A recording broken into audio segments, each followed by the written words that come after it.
the good point is either arguing what is better or worse is the people now have the option to opt out of the TradFi part and be able to shift the risk. When you're applying that to stablecoins, to on-chain businesses, to generating revenue, cash flows, this entire idea here, how do you see this evolution continuing to play out for stablecoin companies? Is the same level of yield and rewards available to us as we're exploring some of these, sovereign on-chain stablecoins? Or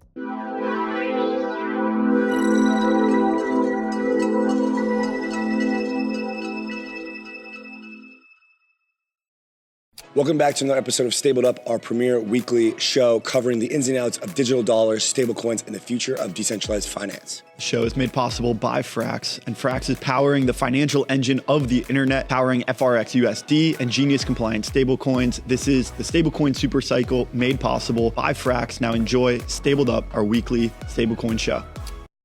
Alrighty, guys, welcome back to Stabled Up, episode number 20, powered by our friends at Frax with FRX USD, FraxNet, and more of their awesome products. This is our weekly premier stablecoin-focused show for investors interested in neo-finance, in the rise of stablecoins, and in DeFi. We've got Liquity CEO Michael Svoboda. He is a friend of the show, a longtime friend in DeFi since probably 2019.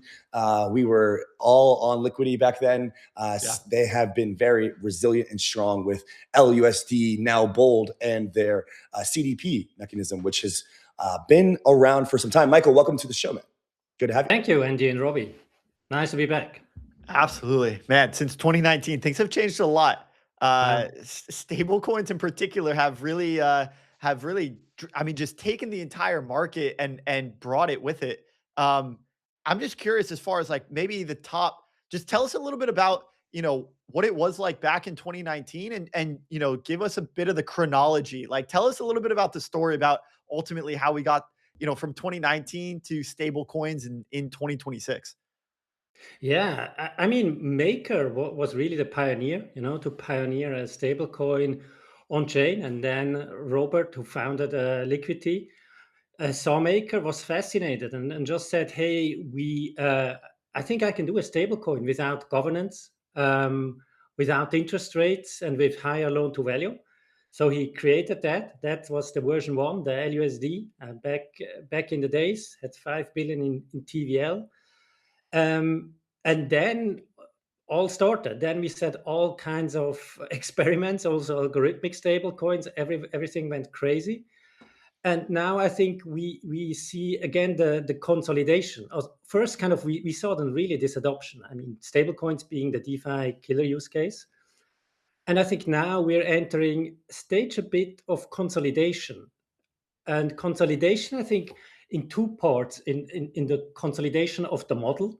So, I think I watch your show and you have so much content on stablecoins, but actually mostly we talk about these regulated TradFi stablecoins, the Genius Act kind ones. And I think they will become a commodity. Will be interesting how they differentiate. And there will be a lot. I'm not saying that there will be only two, but I think everybody will gravitate toward that model. And I think something you haven't talked much about and hope we can deep dive today a bit is the other models. It's like talking about the car with combustion engine, and we haven't talked about the car with the electric engine, having stable coins that are not linked to the banking system. So like the original DAI and Maker, and they are a really tiny fraction, but I think they provide really unique benefits and will also survive in a very decentralized way. So that's my point. I think we will gravitate to these two models, fully regulated commodity and this purely decentralized. Yep. And I think in between, there you have the trust me bro zone. You're adding trust, you're adding a multi-sig, you're adding a yield source, you're making that a hedge fund, you're adding risk on risk on risk, and hopefully you get more yield. But there in between, it gets just more difficult, because then with regulation, what are you doing here? So actually, you probably should be rather regulated. And that's to close the arc. I think until now, we have seen the full range. And I think in the middle, it will clear up and we'll see these two models. Okay, so we're going to see this bifurcation of these two models.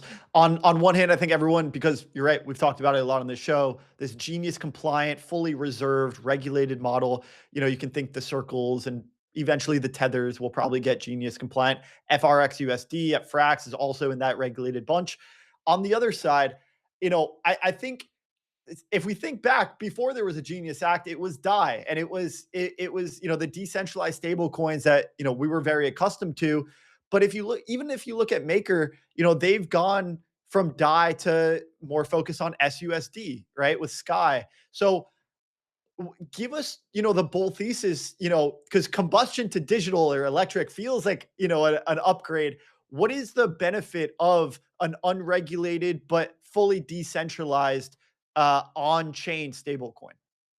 Yeah, so it's a sovereign or a freedom stablecoin. I mean, that's what blockchains are about. If you look at what are these Genius Act compliant stablecoins, they are run by humans, backed by Treasury, controlled by nation states. And that's why they need to be regulated. Hey, there are humans in there. Okay, they make mistakes, they are fraudulent, so let's regulate. The other category, the sovereign stablecoins that are only linked to crypto, so no ties to TradFi, are run by code, backed by crypto, and controlled by its users. And what kind of value proposition does this give to you? First, I think there are three dimensions. First of all, you're not being exposed to TradFi risk, counterparty risk, collateral risk, custody risk, operational risk, legal risk, jurisdictional risk, you name it. So you have now really a stablecoin where you can diversify your portfolio with a totally another risk profile, also an uncorrelated yield because it's not coming from treasuries. So that's the first part, not being exposed to TradFi risk. Then the second part is you get more control as a user. So you as a user can instantly mint and redeem. With a lot of stablecoins, you need to be KYC'd, you need to be a business, you're in a queue, yada, yada. You have strong property rights as a user. The stablecoin can't be frozen. There is no blacklist. That's kind of guaranteed. And the mandate in our case, because I think liquidity and ball is really, that's why I said on the edge how much we can today decentralize the stablecoin. Of course, we could even do more in the future, like Vitalik has outlined, but that's in the future. So we have also an immutable mandate. So you get very strong guarantees that the mandate isn't changed, or that today we make a carry trade strategy and then we form stablecoins. So you get more control. And the last one is better transparency. Everything is on chain, 24/7 verifiability. You have the predictability and peace of mind, because you as a user don't have more information and control than me as a CEO of the company that developed it. So to sum it up, you have really a stablecoin that that acts in the best interest of the user. Yeah, Michael, I think you raise a great point with regards to the three kind of characteristics here. I think Vitalik just answered to a friend, C-Node, with regards to his tweet about there's no reason to use DeFi unless you have longs on cryptocurrencies and want to access financial services while preserving self-custody. Quite a reductionary take. And then he said, in before my USDC yield. That's not DeFi. And Vitalik wrote back and he said, look, would algorithmic stablecoins fall under this? In my opinion, no. Algorithmic stablecoins are genuinely DeFi. He says the easy mode answer is if we had a good ETH-backed algorithmic stablecoin, then even if 99% of liquidity is backed by CDP holders who hold negative algo dollars and separately positive dollars elsewhere, the fact that you have the ability to punt the counterparty risks on the dollars to a market maker is still a big feature.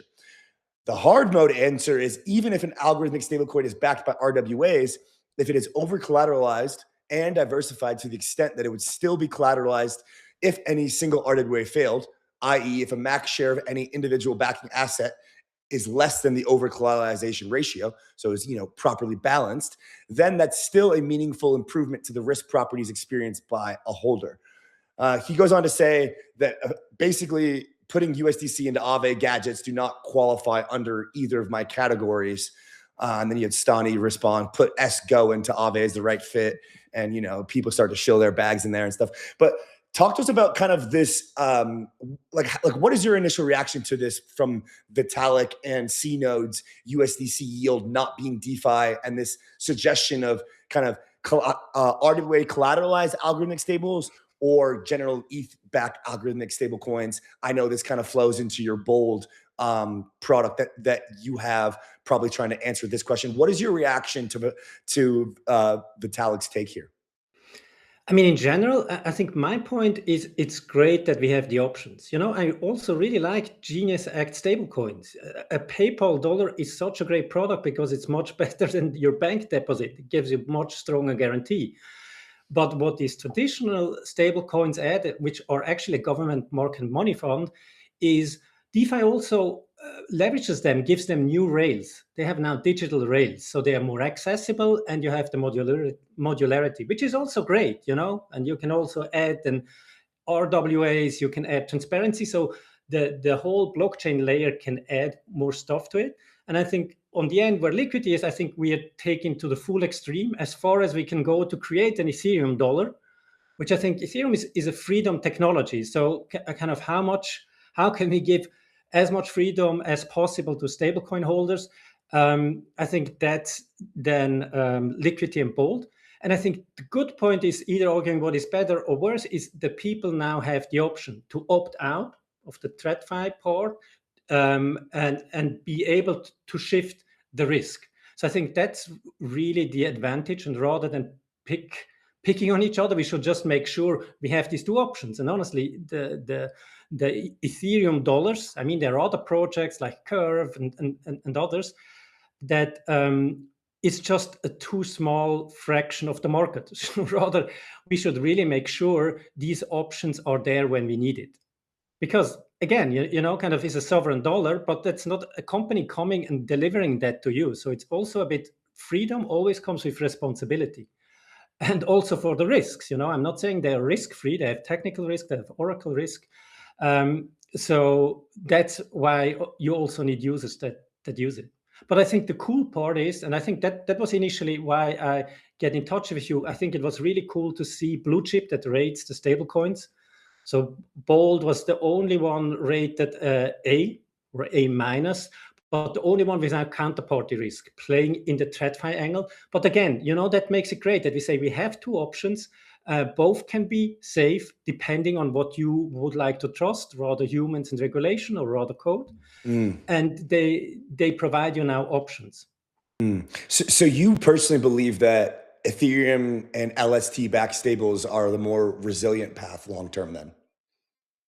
Yeah, I think they are more resilient. I think the traditional stablecoins probably will always bigger. But I think to having a stable-coin that is sovereign, that people can use and nobody can take away, that you have control over, and that provides an alternative to, for example, Genius Act stablecoin is interesting. As you know, the financial system is also a weapon. I mean, you can sanction a journalist because he has an unpopular opinion. And I think that's the ethos of Ethereum. That's why we have this great technology. And if we want to use it to the fullest extent, I think then we are in the world of Liquity and Bold. And if you say the technology is also great to be used as rails and to modularly piece together, but this still means these are totally traditional products that are just kind of have a digital pointer. If you see it in your e-banking, this government market fund or on the blockchain, actually isn't that much of a different product. So that's what I want to highlight, just to say that's why I said electric car and combustion engine. It's another thing, but at the beginning, you didn't have kind of all these power stations everywhere to power your electric car. So there were some downsides, but I think it's also important to highlight the optionality, the different risk profile, the uncorrelated yield. And, besides the rating that you can say it's equal, for example, Bold performed really well. It had 6 to 8% since you could earn since May last year because of the liquidations recently last 30 days, 8 to 15%. So also the safety, risk profile, kind of you have these options. And I think that's I think that's really an important message because probably not a lot of people are aware that not every stablecoin, not every dollar is created equal. Hibachi is fast and private perps trading, secured by ZK with Celestia underneath. Go to hibachi.xyz to start trading today. Yeet is built for big moments, the most fun you'll ever have with your crypto. Go to yeet.com to yeet into your next game. And with the risk profile, the other side of that coin is going to be the reward profile, right? which I think is just as important to talk about, because we're seeing this new sort of design space for these yield coins. Now, obviously in DeFi we've had yield for a long time, but I think people were a little bit tired of where the yield came from, emissions, the fees kind of dried up when activity was down, and then also as some of these things scaled, the fees actually dried up, provided less yield.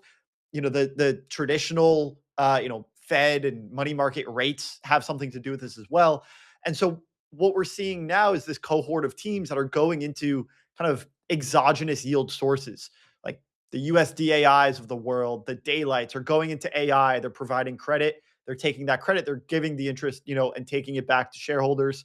And in terms of their token holders of this yield coin, same thing where we're seeing companies go into other industries, have real business models, and then take fees from those industries and bring them in, so that we don't need to subsidize yield with token emissions and inflation.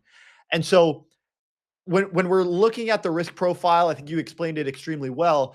As we think about the reward profile of the two groups of stable coins that you mentioned, are we available? Is the same level of yield and rewards available to us as we're exploring some of these, sovereign on-chain stable coins? Or, if we keep something that's stable and on-chain, are we foregoing all of these exogenous sources of yield? Good question.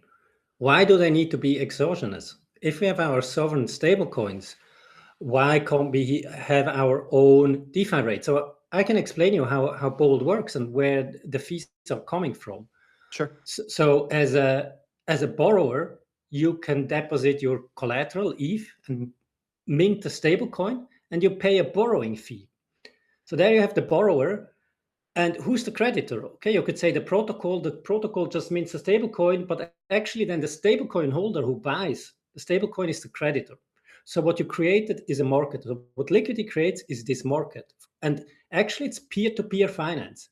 And the only, I think, reasonable thing that needs to happen is the borrower should pay the stablecoin holder, because he gives him the credit or holds the stablecoin until he wants to pay it back, directly to him. So what Liquity does, it funnels 100% of the revenue to the stablecoin holders and connects this market. And this is a very sustainable, predictable yield. If Liquity would be big enough, probably the reference rate would appear, because Liquity has also the feature that the borrower sets its own users own rate. And he, of course, needs to set the rate in a way that people would like to hold the stablecoin. So kind of then this rate gets adjusted. But what I wanted to say, there you have this totally organic, sustainable yield, and you're creating a very efficient market for borrowing and stablecoin yield by just connecting the people. And I think that's what Ethereum is great for. I really love this peer-to-peer finance solution. And again, that's why I think not being regulated is not something bad, because they are directly interacting with each other. So kind of who do you want to regulate? Shouldn't users be able to kind of do their finances like we have done for hundreds of years before banks emerged? Yeah. I hear you on that, but like the answer to why people would want just a basic RWA backed stablecoin like a USDC or USDT is just trust. It's just, this is US Treasuries. You're holding this dollar. It's backed 1-to-1. There can be, like, people have such PTSD of pegs, of stablecoin pegs.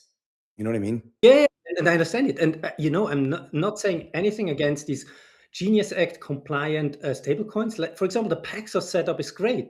It's amazing that you can access this treasury yield in such a safe way. As I said, it's better than every bank, and you should be able to do, and maybe also other products, but these are traditional financial products. So all these things need in place, because all these mistakes will be made. That's why I say it's still the trust me bro area. Yeah. Traditional products, if they're brought on chain in the normal way, that's great. You get direct access to it. And for people that like to have that access, I think that's cool. And I'm not saying people should shift, for whom are these sovereign stable coins? And I think there are three people that are really self-sovereign individual that say, hey, I want to have control over my dollars. I don't want to be dependent. You have low risk DeFi yield seeker in our case, because you don't have a lot of risk that other protocols with integration with bridges and so have. Say, okay, I'm in DeFi, I want a good risk adjusted yield. Yep. And then you have the last point, maybe treasuries that want to do risk diversification. So I don't say shift everything, but maybe say, hey, as a hedge, I have all these same stable coins with the same risk profile, having 5-10% in another risk profile with an uncorrelated yield with other properties and other rights, maybe a direct ETH backing, could be appealing to more crypto native users. So again, I'm not saying that your mom should hold that. I think that's kind of the traditional products are better, but for this more sophisticated user, I think it could be an interesting play to have this option. Yeah. I have one quick follow-up on, where this and low risk yield, I think, like you said, 8 to 15% in the high volatility, 6 to 8% is extremely good when we're talking about risk adjusted yield. As we're thinking about, what is possible in this space, I can't help but think that one limitation here is that, if we're lending to some of these, these other sources, and we're looking to drive some interest in yield from those sources, one limitation is the collateral universe, right? Because I think a lot of traditional businesses, be it crypto businesses or fintechs or traditional, industries, are looking more at, they're being lent credit, and a lot of times it's just based on their cap table, right? And their existing balance sheet. Maybe it's against their future cash flows. And so as you're thinking about, someone wants to get credit, maybe they're not interested in having exposure to ETH as their form of collateral. Maybe they have their other assets or their own equity. How much of a limitation do you think this could be to, the sovereign ETH-backed stablecoin complex? You raise a good point. I mean, these sovereign stablecoins that are fully backed with crypto, they don't grow as easily and in such a scale as the Treasury-Backed. But I think that's also not the goal to outcompete. I think it's really the goal to have these options.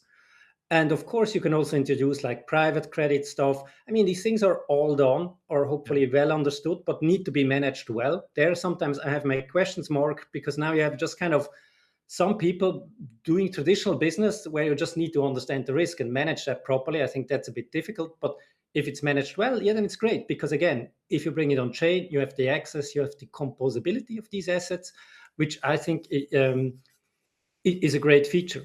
But the other thing not to underestimate, I mean, I outlined the value prop for the users, TradFi risk, more control, transparency, but also for us in the ecosystem, we need to be aware that every time we hold such an endogenous yield source, we are funneling our assets into the TradFi banking to just get the yield. The bull case would be, for example, with sovereign stablecoins and stuff that is backed by crypto. If you just move 5% of the stablecoin supply into these sovereign stablecoins with crypto collateral, we will move 15 billion in collateral on chain again. That would be the move for our bags. Looking for yield that stands out? Infinify gives you just that. Deposit stablecoins and earn far more than the current savings rate. Infinify is a battle-tested, reliable DeFi platform that is ready to go. Head to infinify.xyz. Not your keys, not your coins. From the team that pioneered cold storage, Trezor has just released its new wallet. Guys, if you are still using hot wallets in 2025, 2026, you are missing the entire point. Secure your coins. Get a Trezor at trezor.io. Yeah. Guys, kind of shifting gears off the types of stable coins, which I think that we've pretty much solidly established on Stabled Up this year and last year, these two different types. Michael, I think you explain it quite well.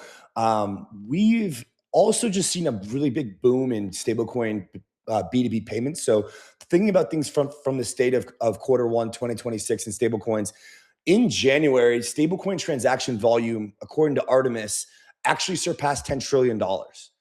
USDC processed over 8 trillion, Tether around 2 trillion or 1.5 to, and then kind of like the rest around there, just kind of filling in that last couple percent. Guys, that's massive. That's $10 trillion of stablecoin transactions in a single month. What do we think is the reason for this stablecoin transaction volume? Are we seeing just a rise in neobanks in this neo finance category? Are we seeing more and more payments from B2B perspective? Michael, what is driving stablecoin transaction volume to reach over 10 trillion in January? And what do you expect to be the key drivers of stablecoin transaction volumes throughout the rest of the year?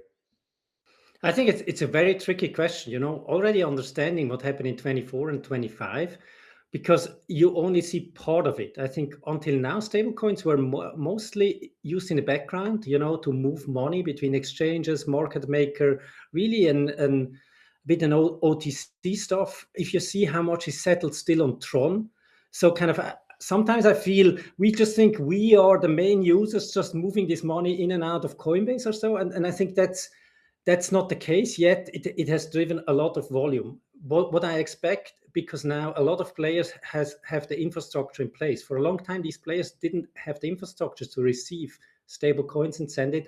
So I think we'll see a lot more of these use cases. And I really like, when I think of the future, I think we have Tether, they're the incumbents. We have USDC, they have also great position, but we already see they need to give away a bit of their yield to Coinbase.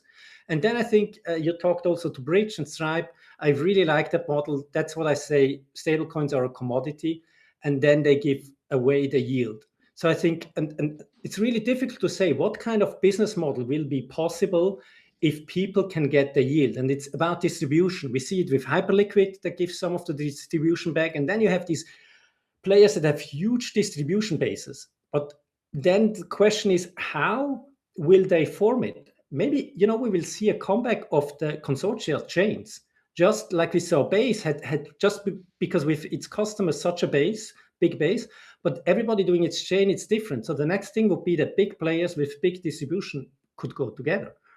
So I think it's really hard, but I think it's going to be who can make use of this treasury yield as long as it stays quite high. Because it's funneled through from a player like Bridge that just takes a cut, which makes sense. And now I can build a business model on top of it if I get the AUM and so on. And that's I think it's really tough to say. I have no clue, and I expect a lot of innovation and a lot of failure. Yeah. And what's to say about these stablecoin chains? As we think through ARC and Plasma and Tempo, how do we think that the economics, if we're flowing more stablecoin transactions through those chains and there's collateral there, do you think that because stablecoins are such a significant part of the DeFi ecosystem at this point, do you think that might pull stablecoins off of like some DeFi venues and pull it onto places where more stablecoin volume could take place? Yeah, I think so. It's maybe something we underestimate. We just think, oh, it will happen on DeFi and it will happen on Ethereum. Why it's happening there? Because they have the customer base there, a lot of people with wallets. But if you roll out wallets to 400 million users, 2 billion users that you have as a user base, it doesn't play a role anymore. And as I said, these are TradFi stable coins. You burn it here, you mint it over there, and they are gone, And with these other chains, the stablecoin chains, they have some interesting features, but at the end, I'm more a product guy. I think you need to have the problem and you need to have the distribution. And it's really a distribution game for stablecoins. And I think who can best position itself and have really a strong use case will just attract the volume. And he can dictate on which chain it will be, because the chains with these traditional stablecoins are really easily exchangeable, As I said, I burn there, I mint there, whoops, stablecoins are gone, because anyway, they are somewhere in a bank, they are not on the chain. And, I think some people are looking at that and they're thinking it's a feature. They're thinking, oh, well, if I can, if I'm Iran or Venezuela or like, one of these like sanctioned countries, look at what Tether's doing. It seems like every other week now they're freezing, $500 million of Turkish lira, in Tether, right? And your answer to that is just optionality, right? There's Sometimes you have to pay a price also, like freedom of speech, One or man's privacy. features, another man's bug. And if you say you can't avoid that this will be misused, but at the end, I think it's more important that we have these fundamental rights. And of course, you should go after illicit funds and criminal funds and whatnot. And you should have law enforcement, and you should be able to get them. But you shouldn't restrict the 99% of the others of their fundamental rights. And Michael, as a founder of a stablecoin product, and just as a founder in general, when you see this like big shiny ball, like this massive total addressable market out there, stablecoins as a whole, regulated stablecoins, how do you what is your mental process to think to yourself, I'm going to stick to my roots. I'm going to remain true to like the spirit of this project. And despite what might be a bigger TAM, I'm going to continue to build the project that we set out to build originally. Hey, it's really the passion that brought me into Ethereum, being able to create this technology, put it into users' hand, being able to roll it out worldwide. It's not so easy for USDC. Just think, because you print it on Ethereum, it's rolled out. No, it's regulated in the US, in the EU. So where is it regulated? Where can you redeem it? It gets more complicated and complicated. So the simplicity to be able to give this power to users, that's really what drove me into the space, what keeps me in the space. And yeah, that's why the other things, they would be interesting if they say, okay, let's make the fintech play. And of course it makes sense and could be interesting too. But that really brought me out of the corporate world, where so we had the internet, that I missed that a bit with my age. And now we have blockchains that fundamentally take out the intermediary, like internet took out the intermediary for media and communication. We can do that for financial intermediary. That's what brought me in. That's what Liquity is doing. And that's why I'm so passionate about it and saying, hey, let's preserve that and let's make users aware that this product exists.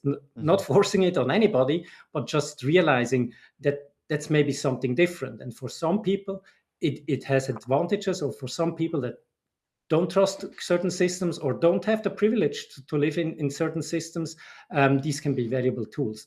And that's really having this, I don't know about your job, but having this higher goal, this higher North Star, is really an additional bonus. I wouldn't say that I wouldn't do the other job, but it's just kind of, it gives you really this energy to stand up in the morning and say, hey, how cool is that we can build such technology. Yeah. Important. Yeah. Michael, when you're thinking about this kind of evolution with the Genius Act, being passed and soon implemented, as well as the market structure bill, as well as just the general cleansing of a lot of the typical bull market mania stuff that we get each cycle in crypto, into a more, you could say more of a slower, more of a mature, sophisticated phase, almost a coming of age of the industry. These two things are happening simultaneously, right? Like the regulation kind of causing the coming of age in its own way. When you're applying that to stablecoins, to on-chain businesses, to generating revenue, cash flows, this entire idea here, how do you see this evolution continuing to play out for stablecoin companies? How are you thinking about how regulation, as well as this coming of age and maturity of forcing on-chain businesses to be the thing that the market wants? How do you see this kind of convergence continuing to play out this year? What are some kind of thoughts that you have from your perspective?